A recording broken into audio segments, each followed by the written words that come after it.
30 days 30 crochet চ্যালেঞ্জের আজ হচ্ছে ডে 7। আজকে আমি বানাবো এই ক্রোশে ফিঙ্গার প্রোটেক্টরটা। এটা বানানো খুব সোজা। এর জন্য আমাদের প্রয়োজন cotton yarn, 2.5 mm crochet hook, yarn cutter and stitch marker. এখানে আমি শুরু করব স্লিপ নট দিয়ে।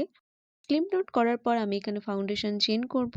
ফাউন্ডেশন চেনের জন্য আমি এখানে 16টা চেন করছি। আপনারা আপনাদের আঙুল অনুযায়ী বা ফিঙ্গার কতটা চওড়া সেই অনুযায়ী আপনারা চেনটা করতে পারেন। আমার 16টাতে হয়ে যাবে।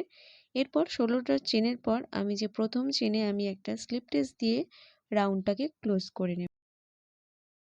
এরপর চেন 1। এরপর আমি শুধুমাত্র ফ্রন্ট লুপে কাজ করব। প্রতিটা ফ্রন্ট লুপে একটা করে সিঙ্গেল ক্রোশে করে যাব। টোটাল 16টা সিঙ্গেল ক্রোশে হবে আমার।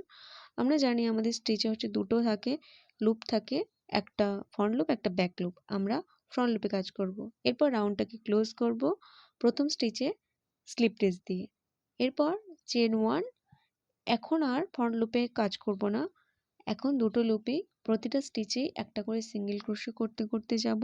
আর এটা আমি রিপিট করব 3 to 6 রাউন্ড। ওকে। এরপর স্লিপ টেস দিয়ে আমি রাউন্ডটাকে ক্লোজ করে ইয়ার্নটাকে কাট করে নেব। আমার বেস রেডি। এরপর আমি ইয়ারের জন্য আমি হোয়াইট ইয়ার্ন ইউজ করছি। প্রথমে ম্যাজিক রিংয়ের মধ্যে আমি 6টা সিঙ্গেল ক্রোশে করব।